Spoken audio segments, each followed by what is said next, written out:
My Prezi YouTube presentation is on community policing, educating the community, presented by Cynthia Jackson, student of Law and Social Control with Professor Kate Bradford. I have chosen the topic community policing, educating the community. Community policing begins with educating the community.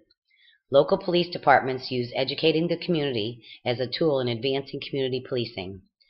Through education, community members become knowledgeable about crime prevention techniques, police efforts, and become better able to act as partner in crime prevention and reduction efforts with law enforcement.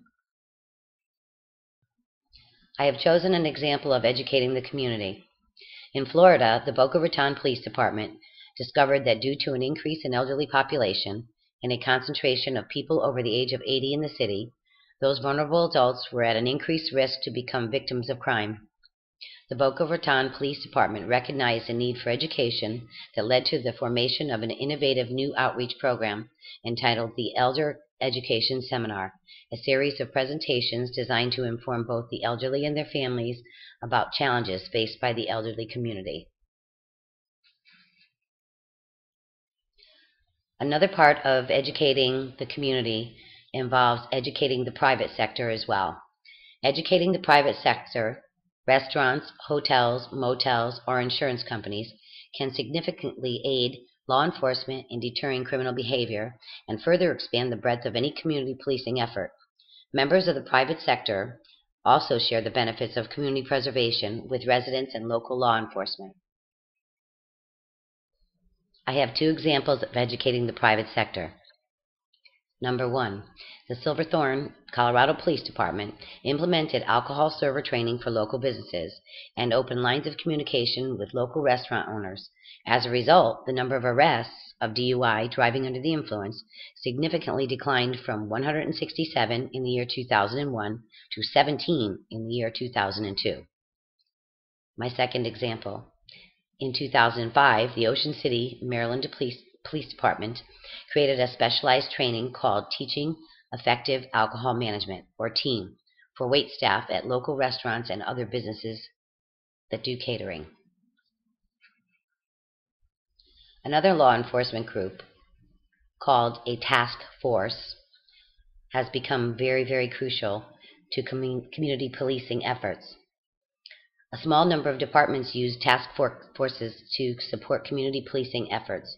Whether local or regional, task forces combine a variety of disciplines and areas of specialization for targeted issues for the most comprehensive and effective strike against crime and disorder. There have been several different types of community policing strategies.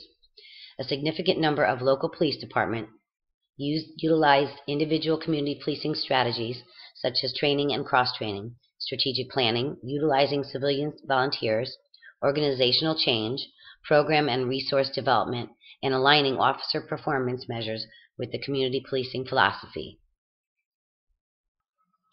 Another type of community policing involves volunteers. Neighborhood policing. Many local police departments have found that volunteers can play an important and valuable role in their community policing strategy. Utilizing civilian volunteers can help address issues related to limited resources and serve to add a different and important perspective to police activities. In my hometown, Port St. Lucie, in Florida, the Port St. Lucie Police Department combined traditional and community policing performance measures into new officer and sergeant evaluations. The department created the Neighborhood Policing Bureau from Operations Bureau, implemented a district concept, included community policing as an officer performance standard, added community policing characteristics to their officer recruitment profile. In reading our textbook, I came across the idea.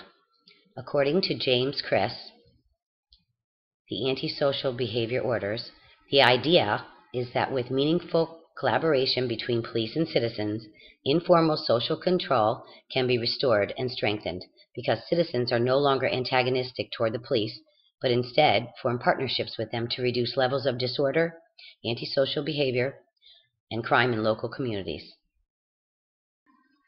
My personal analysis. My personal analysis is community policing has been most beneficial to communities of any size. Combined with law enforcement, society is working together to solve many kinds of issues that will help their residents feel more comfortable and safe where they reside. This team effort has proven to be very successful.